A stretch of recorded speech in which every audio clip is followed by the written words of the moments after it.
Channel Mahalakshmi की ओर से आप सबको सादर जय जिनेंद्र। विरासत के नए एपिसोड में आपके पास लाए हैं कुछ चिंतन की बात।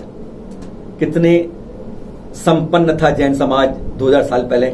40 करोड़ थे, अब 42 लाख रह गए हैं। जगह जगह हमारी धरोहरें यूं ही खुली पड़ी हैं, खंडित हो रही हैं, लुट रही हैं, छीनी जा रही हैं और हमें पता नहीं चल रहा। हाथ पर हाथ धर के बैठे हैं। हमें करना क्या है? नए नए बनाते रहो, पीछे साफ होता जाए। यही होता है, आगे बढ़ो पीछे साफ। क्या कर पाएंगे? जिंदगी रह जाएगी पूरी हाफ। सोचना पड़ा होगा, चिंतन करना होगा। जो संस्थाएं कहती है हमने 100 विरासत संभाल के संरक्षण किया हुआ है, हम हर बार दिखाते हैं 4-5। आज भी आपको 5 राज्यों की बात सुनाएंगे आपको। हमको कर्नाटक की, यूपी की, छत्तीसगढ़ की, मध्य प्रदेश की, राजस्थान की सुनाएंगे आपको।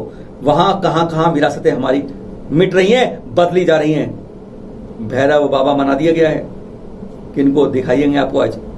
हर मन्नत पूरी करते हैं वो। लगातार मन्नतों की विरस लगती है यहाँ पर।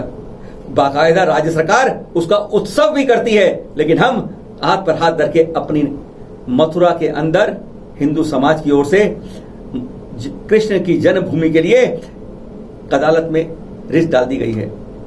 कब की बात है? यानी वह अपनी एक एक वसीयत के लिए जी तोड़ मेहनत कर रहे हैं। अयोध्या की हुआ फैसला, अब उन्होंने आने के बाद अब मथुरा पर डाल दी है।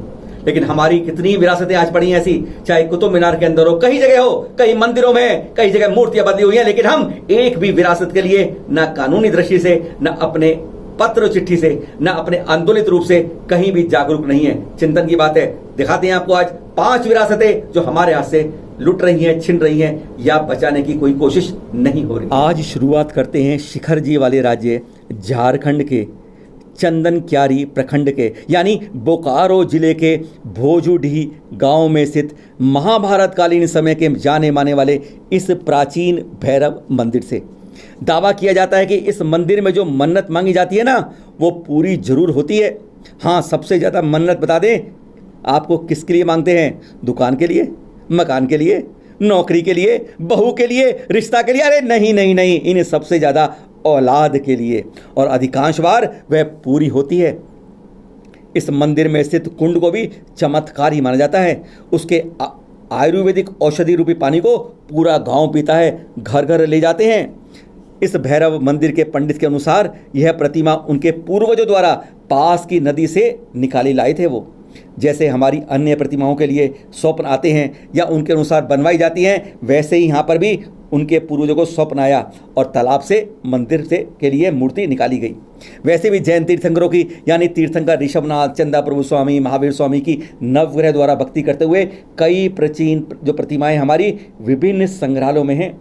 वैसे ही भैरव स्थान में भी, हाँ, आपको यह भी बता दें कि भैरव स्थान के प्रचार के लिए झारखंड सरकार भैरव महोत्सव का आयोजन करती है।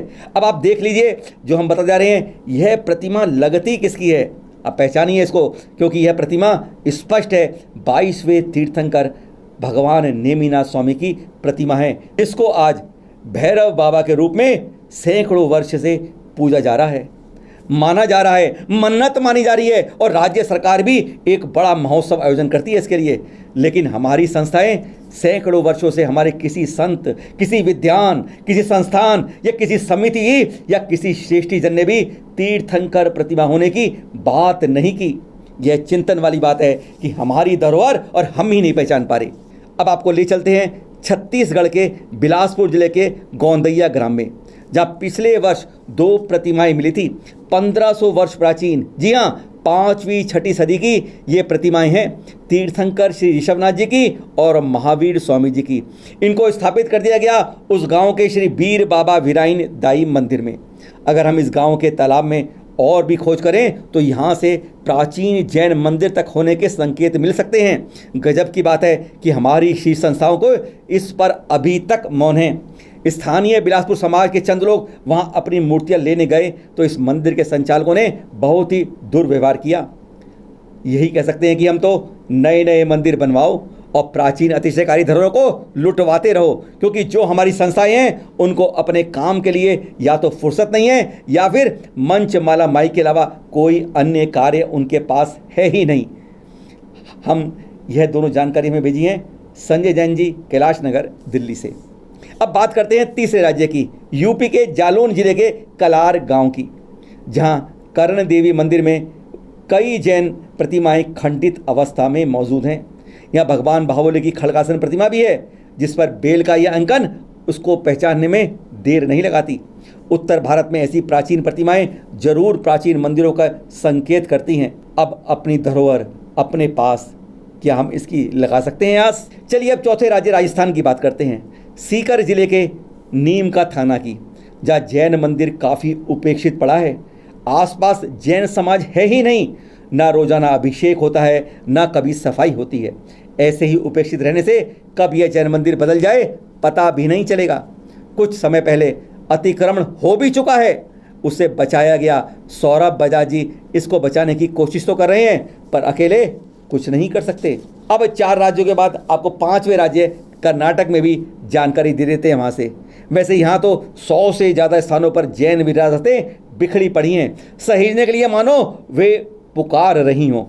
लक्ष्मेश्वर भी खंडित होने के कगार पर है। चालुक्य काल का माना जाता है इसे, और इसी बसदी में कन्नड़ के प्रसिद्ध कवि आदि कवि पंपा ने आदिपुरम की रचना की थी। अनेक जैन संत यहाँ विहार करते ठहरे हैं। चारों तरफ धरोहरें फैली पड़ी हैं।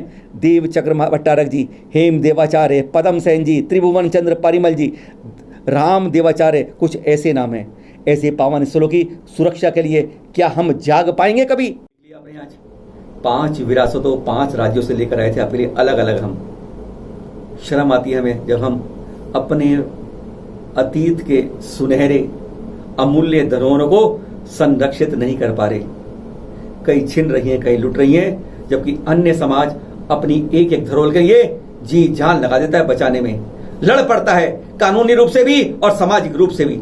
लेकिन हम ना कानूनी ना सामाजिक, अपने घर में अपने ही अंदर 4 दीवारी में हम उछलते रहते हैं, कूदते रहते हैं, आपस में लड़ते रहते हैं और मजे लेते रहते हैं। उसके अंदर सोचना होगा, मंथन करना होगा उन राष्ट्रीय समितियों को जो इसके लिए बनी है। मंचमाला माई के अलावा भी कुछ काम करने के लिए जरूरत है। आज जरूरी है कि साधु भी आज जो हमारे आगे बढ़ते हैं कुछ कुछ जगह को अपनी गोद लेके रखें, संरक्षित करने की आवाज उठाएं, क्योंकि जब तक हमारी पुरानी संस्कृति बचेगी नहीं तब तक हमारा वर्तमान जीवित नहीं रह सकता। कहते हैं हम आदिनाथ भगवान के हैं और हकीकत में क्या रह गए हैं, ये सोचना होगा। फिर मिलेंगे आपसे एक नए एपिसोड में। सादर जय जिनेंद्र।